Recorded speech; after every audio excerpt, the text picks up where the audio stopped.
చికెన్ని ఇలా నీట్గా వాష్ చేసుకున్న తర్వాత సాల్ట్,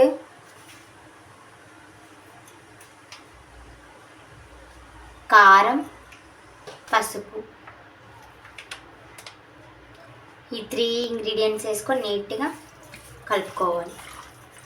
కలుపుకున్న తర్వాత ఆయిల్ వేసుకోవాలి. మనకి ఎంత కావాలో అంత ఆయిల్. మళ్ళీ ఎలాగో తాలింపులో కూడా ఆయిల్ వేస్తాం కదా, సో కొంచెం తక్కువ వేసుకోండి. మళ్ళీ ఆయిల్ వేసుకొని మంచిగా మిక్స్ చేసుకోండి కదా. అలా చికెన్ కలిపి పెట్టుకొని నీట్గా 1 అవర్ ఫ్రిడ్జ్లో పెట్టుకోండి. ఓకేనా? హలో ఫ్రెండ్స్, అందరు ఎలా ఉన్నారు? బాగున్నారా? నేనైతే చాలా చాలా బాగున్నాను. మీరు కూడా బాగుండాలని కోరుకుంటున్నాను. ఏంటి మీ డే ఎలా ఉంటుంది? నా డే అయితే ఇంక ఇలాగే ఉంటుందన్నమాట. మార్నింగ్ లేచి ఈ పిల్లలతో మామూలుగా ఉంటుందంటారా? అస్సలు ఈ ఎండల్లో మామూలుగా ఉండదు కదా, చెమటలు కారిపోతూ ఉంటాయి. ఇంకేం చేస్తాం, మార్నింగ్ లేసి మంచిగా ఆయిల్ పెట్టుకొని మంచిగా ఆయిల్ బాగా హెయిర్కి అప్లై చేయాలన్నమాట. బాగా అప్లై చేసి మంచిగా మసాజ్ చేసుకోవాలి. మసాజ్ చేసుకుంటే మంచిగా బ్లడ్ సర్క్యులేషన్ అనేది నీట్గా జరుగుతుంది. అప్పుడు మనకి హెడేక్ అలాంటివి ఏమన్నా మంచిగా రిలీఫ్ అవుతామన్నమాట. మా బాబుకి కూడా వాడు వస్తే ఆయిల్ పెట్టి మంచిగా వాడికి మసాజ్ చేశాను. ఇంకా నేను మసాజ్ చేసేసి మంచిగా పైకి టై చేసేసుకుంటున్న హెయిర్ మొత్తాన్ని. ఇంకా మనం పనులతో స్టార్ట్ అవ్వాలి కదా, మన లేడీస్ అంతే కదా. ఇంకా నెక్స్ట్ ఏం చేస్తాం, క్లీనింగ్ ప్రాసెస్ మొత్తం మన పని అయిపోయిన తర్వాత అన్ని బెడ్షీట్స్ అన్ని హాల్లో బెడ్రూమ్లో మొత్తం నీట్గా ఫోల్డ్ చేసేసి ఎక్కడున్నాయి అక్కడ పెట్టేసి బెడ్ నీట్గా ఇదిలిచ్చేసి మొత్తం నీట్గా వేస్తాను. నా డైలీ రొటీన్ అయితే ఇలాగే ఉంటుంది. మీ రొటీన్ కూడా ఇలాగే ఉంటుందా? ఉంటుందిలే, ప్రతి ఒక్క లేడీస్ది ఇలాగే ఉంటుంది కదా. నేనేం పెద్ద వింతనా? ఎవరైనా ఇంతే ఉంటుంది. కాకపోతే కొంతమంది కొంచెం నీట్గా పెట్టుకుంటారు, కొంతమంది ఏముందిలే అని వదిలేస్తారు. నేనైతే నాకు నీట్గా ఉండాలి ఎప్పుడు. ఆ బెడ్ కొంచెం కదిలినా సరే మళ్ళీ వెళ్ళి దాన్ని వేసుకుంటూనే ఉంటాయి. ఇదే పని నాకు. నీట్గా ఉండాలి. నాకు నీట్గా లేకపోతే అసలు నిద్ర కూడా పట్టదు. ఇంకా నేను నీట్గా చేస్తుంటే మా పాప బాబు ఇద్దరు అటు ఇటు తిరుగుతూ నన్ను డిస్టర్బ్ చేస్తూ ఉన్నారు. ఇంకా బెడ్రూమ్ కూడా మొత్తం నీట్గా అయిపోయింది. నెక్స్ట్ హాల్లోకి వచ్చేసి దివాన్ కూడా నీట్గా మొత్తం బెడ్షీట్ మీద ఏముంది మొత్తం నీట్గా ఇదిలిచ్చేసి దాన్ని కూడా నీట్గా వేసేసి మొత్తం పిల్లోస్ అవన్నీ ఎక్కడివి సెట్ చేస్తున్నాను. మీరు కూడా ఇంతేనా? ఏం చేస్తాం, ఈ లేడీస్కి తప్పదు కదా. బిఫోర్ మ్యారేజ్ అయితే హ్యాపీగా ఉండేవాళ్ళం. ఆఫ్టర్ మ్యారేజ్ ఇంతే, పని ఇవన్నీ చేసుకోవాలి. ఇంకా మొత్తం నీట్గా ఎదిలిచ్చిన తర్వాత కసు ఊడుస్తున్నాను. నేను ఎప్పుడైనా అంతే, మొత్తం నీట్గా ఎదిలిచ్చిన తర్వాత మొత్తం కసు ఊడ్చేస్తాను. ఇంకా మా బాబుకి రైమ్స్ అడిగితే రైమ్స్ పెట్టేసి, లేదంటే నన్ను డిస్టర్బ్ చేస్తూ ఉంటారు మధ్యలో వచ్చి అమ్మ అని. ఇంకా వాళ్ళకి ఏం కావాలో అవి ఇచ్చేసి మొత్తం నా పని నేను నీట్గా ఇంకా కసు ఊడ్చేస్తున్నా. హాల్ అయిపోయింది, బెడ్రూమ్ అయిపోయింది. ఇంకా తర్వాత కిచెన్లోకి కూడా వెళ్తాను. ఇంకా ఊడ్చుకొని ఎండలకి పనులు చేసుకోలేకపోతున్నాం కదా, మీరు కూడా అంతే కదా. ఏం చేస్తాం మరి చెప్పండి, ఈ లేడీస్కి తప్పదు కదా. ఇంకా కిచెన్లో కూడా నీట్గా ఊడ్చేస్తున్నాను. ఊడ్చి మన చేతులు కూడా పోవాలి. ఇంతే ఉంటుంది మార్నింగ్ నుండి ఈవినింగ్ వరకు పిల్లలతో ఈ పని. మన లేడీస్కి రెస్ట్ అనేదే ఉండదు. మన కోసం మనం ఒక 1 అవర్ అన్న రెస్ట్ అనేది మనం చూసుకోవాలి మన అవైలబిలిటీ టైంలో కదా. ఇంకా అన్ని డోర్ వేసేసి మంచిగా అక్కడ టప్ చైర్లో పిల్లోస్ ఉంటే వాటికి పిల్లో కవర్స్ వేస్తున్నాను అనమాట. వేసేసి అవి కూడా నీట్గా ఎక్కడ ఉండేవి అక్కడ పెట్టేసి ఇంకా అన్నీ సెట్ చేస్తున్నాను అనమాట. అలా నీట్గా ఇంకా రోజు ఇదే పని నాది. చూడ్డానికి బాగుంటుంది కానీ చేయడం చాలా కష్టం కదా. చూడడం చెప్పడం ఏముంది, ఈజీగా నోటితో చెప్పేస్తాం. చేయడమే కదా చాలా కష్టం. పిల్లల్ని చూసుకుంటూ ఒకవైపు అంత చేయాలంటే మామూలు మాటలా? లేడీస్కి అంతే కదా, తప్పదు. జీవితాంతం ఇంతే పని చేస్తూ ఉండాలి. మన పని మనమే చేసుకోవాలి కదా, మరి ఇంకెవరు చేస్తారు? చేసుకొని మన పిల్లల్ని మనమే చూసుకోవాలి, మన పని మనమే చేసుకోవాలి. ఇంకెవరు చేస్తారు? మంచిగా చేసుకొని మంచిగా తిని మంచిగా ఉండాలి. ఇంకా అంతకు మించి ఇంకేం అవసరం చెప్పండి మనకి.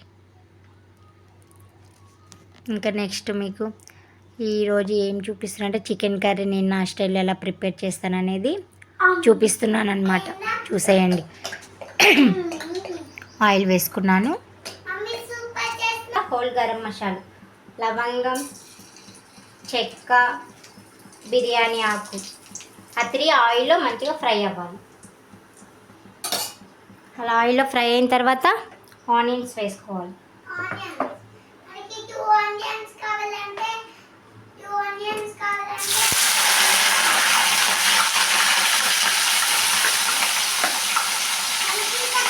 ఆనియన్స్ అలాగే పచ్చిమిర్చి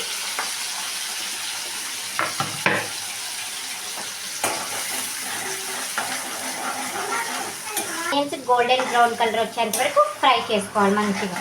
ఆనియన్స్ ఇలా గోల్డెన్ బ్రౌన్ కలర్ వచ్చేంత వరకు మంచిగా ఫ్రై చేసుకోవాలి. ఓకేనా? ఆయిల్ నెక్స్ట్ కరివేపాకు వేసుకోవాలి. వాష్ చేసుకొని నీట్గా కరివేపాకు,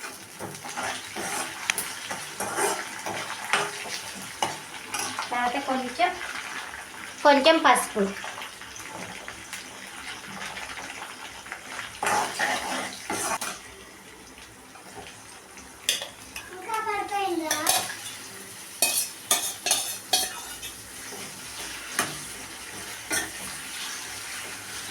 మొత్తం ఒకసారి మంచిగా మిక్స్ చేసుకోవాలి చికెన్ మొత్తం. ఓకేనా? మిక్స్ చేసుకొని ఆ చికెన్లో వాటర్ పైకి వచ్చేంత వరకు మంచిగా బాయిల్ చేసుకోవాలి.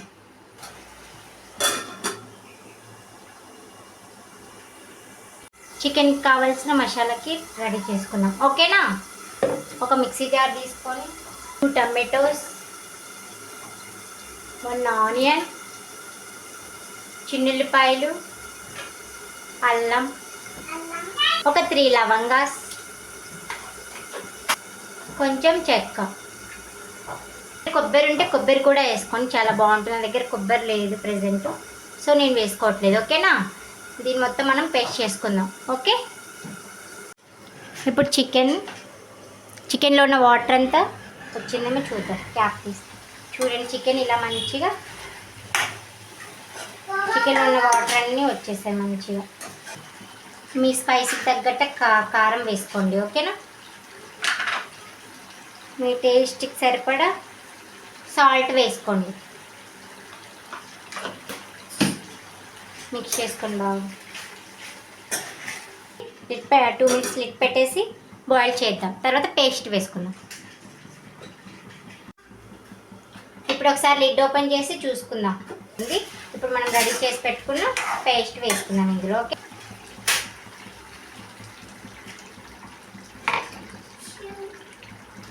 ఆ పేస్ట్లో ఉండి పచ్చివాసన పోయేంత వరకు మంచిగా ఒకసారి లిడ్ పెట్టుకొని బాయిల్ చేసుకుందాం. ఆయిల్ మొత్తం పైకి తేలేంత వరకు. ఇందాక పేస్ట్ వేసుకున్నాం కదా చికెన్లో, అది మొత్తం మంచిగా ఆయిల్ పైకి తేలిందేమో చూసుకొని మనకు సరిపడా వాటర్ పోసుకొని ఇంకా లిడ్ పెట్టేసుకుందాం. వావ్! వాటర్ గ్లాసు జస్ట్ ముక్కలు ముగ్గేంత వరకు. సాల్ట్ కారం సరిపోయిందేమో ఒకసారి టేస్ట్ చెక్ చేసుకొని, సాల్ట్ కొంచెం తక్కువైంది, సాల్ట్ వేస్తాం. ఇంకా లిడ్ పెట్టేసుకొని బాయిల్ చేసుకుందాం దగ్గర అయ్యేంత వరకు. కర్రీ దగ్గరికి అయినప్పుడు ధనియాల పొడి వేసుకొని కొత్తిమీర వేసేసుకొని ఒక 5 మినిట్స్ బాయిల్ చేసేసుకొని ఇంకా కర్రీ ఆఫ్ చేసేసుకోవడం. నా దగ్గర కొత్తిమీర లేదు కాబట్టి నేను వేయట్లేదు.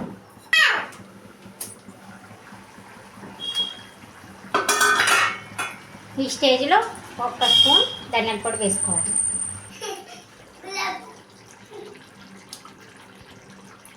Chicken curry is ready. చూసేయండి.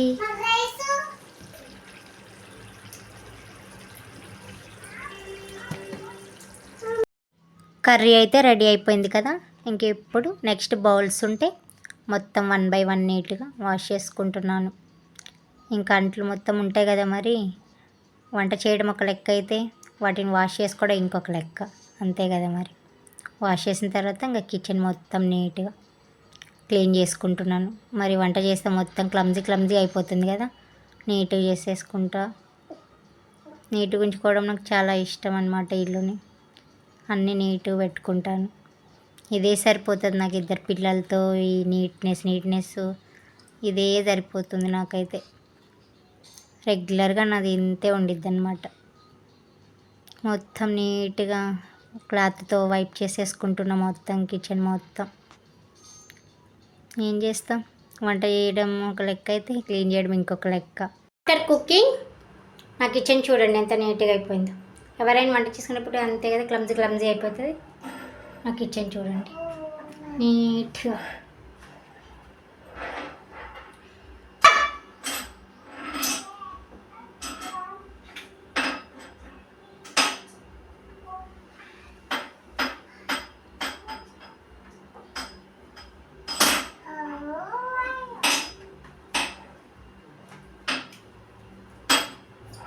ఉండిద్దంట కుకింగ్ ముందుకు కూడా నీట్గానే ఉండిద్ది. ఎందుకంటే నాకు నీట్గా ఉంచుకోవడం ఇష్టం అన్నమాట. నీట్గా ఉన్నప్పుడు చిరాకు వచ్చింది.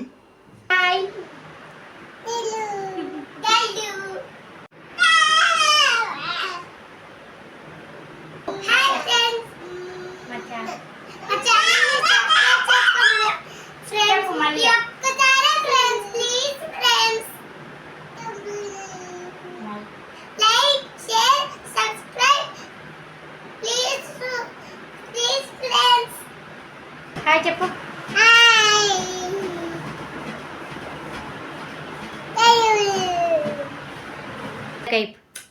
మీ అందరికీ ఫ్రాంక్ ఇస్తాను. ఆఫ్టర్నూన్ పడుకొని లేచిన తర్వాత ఇంకా మా బాబు పాపని మా ఇంటి దగ్గరలో ఉన్న పార్క్ తీసుకెళ్ళి కొంచెంసేపు ఆడిపించాం. సండే కదా, వాళ్ళకు కూడా బోర్ కొడుతుంది కదా పాపం, అందుకని ఆడిపించామన్నమాట. ఇంకా పార్క్ నుంచి ఇంటికి వచ్చిన తర్వాత వాళ్ళిద్దరికి బాత్ చేపించి నైట్ డిన్నర్కి దోశ ప్రిపేర్ చేస్తున్నాను అన్నమాట. మీరేం చేసుకుంటారు మీ ఇంట్లో డిన్నర్కి? మేమైతే నైట్ ఇంకా దోశ, ఏదో ఒక టిఫిన్, పిల్లలకైతే రైసే పెడతాను, మేము ఏదో ఒక టిఫిన్ చేసుకొని తింటామన్నమాట. ఆఫ్టర్నూన్ చేసిన చికెన్ ఉంది కదా, దోశ విత్ చికెన్ కర్రీతో తినేస్తామన్నమాట. తినేసి ఇంకేం చేస్తాం, పడుకుంటాం కదా. మీరు కూడా మంచిగా పడుకొని మంచిగా తిని, ఓకేనా? ప్లీజ్ ఫ్రెండ్స్, నా ఛానల్ని అయితే మంచిగా చూస్తున్నారు, బట్ నా వీడియోస్ అయితే చూస్తున్నారు, కానీ ఎవరు సబ్స్క్రైబ్ మాత్రం చేసుకోవట్లేదు. ప్లీజ్ సబ్స్క్రైబ్ చేసుకోండి. నా కంటెంట్ మీకు నచ్చినట్లయితే ఇంకా ఇలాంటి వ్లాగ్స్తో నేను మీ ముందుకు వస్తాను. హాయ్ ఫ్రెండ్స్, మా ఛానల్ని సబ్స్క్రైబ్ చేసుకోండి ఫ్రెండ్స్.